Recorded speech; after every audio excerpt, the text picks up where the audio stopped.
सावन का महीना लगने वाला था। सावन की महीने की बात थी।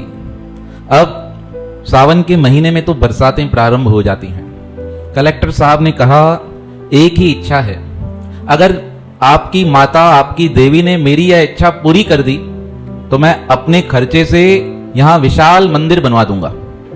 सब बड़े प्रसन्न हो गए। कहा, प्रार्थना कीजिए। अब कलेक्टर ने क्या प्रार्थना की? जो झील के ऊपर बांध है ना, वो बांध टूटना नहीं चाहिए।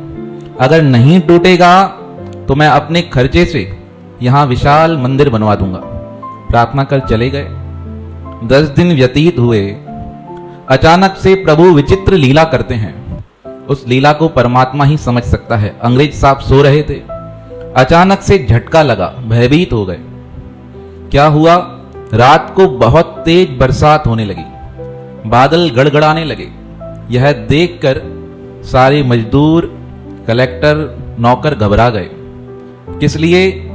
जो झील के ऊपर बांध बनाया गया था वो भरने वाला था।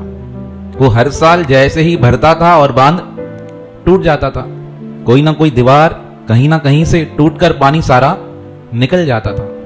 अब कलेक्टर साहब उठे, कमरे से बाहर आए, कहा, उस स्थान पर जाता हूं जहां से हर साल यह बांध टूटता है, और उस दीवार की तरफ जाने लगे। पीछे पीछे 2 नौकर भी चल दिए। नौकरों ने कहा, रुक जाओ, मत जाओ, बहुत खतरा है। पर बरसात, बादलों की आवाज में कुछ सुने ही नहीं, चलते ही जाएं। एक नौकर भगता हुआ छतरी लेकर गया। कहा, चलो इस छाते के नीचे चलो।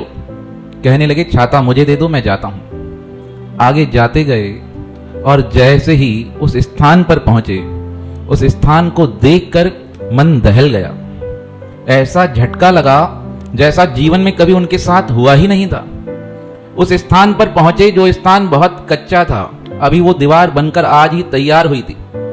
उसके नजदीक पहुंचे तो क्या देखते हैं? आकाश से प्रकाश आ रहा है। उस प्रकाश में उन्हें 2 नौजवान युवक दिखाई दिए, और वह युवक क्या कर रहे थे? उस दीवार पर, उस बांध के ओर चक्कर लगा रहे थे। उन बालकों को देखकर यह कलेक्टर साहब कहने लगे, अरे बच्चों, यहां से हट जाओ, दूर हो जाओ, यह पानी तुम्हें बहाकर अपने साथ ले जाएगा। उनकी यह बात सुनकर वह दोनों बालक मुस्कुराने लगे और क्या कहने लगे, हमें किसी बात की कोई चिंता नहीं है। कलेक्टर साहब और नजदीक गए तो क्या देखते हैं?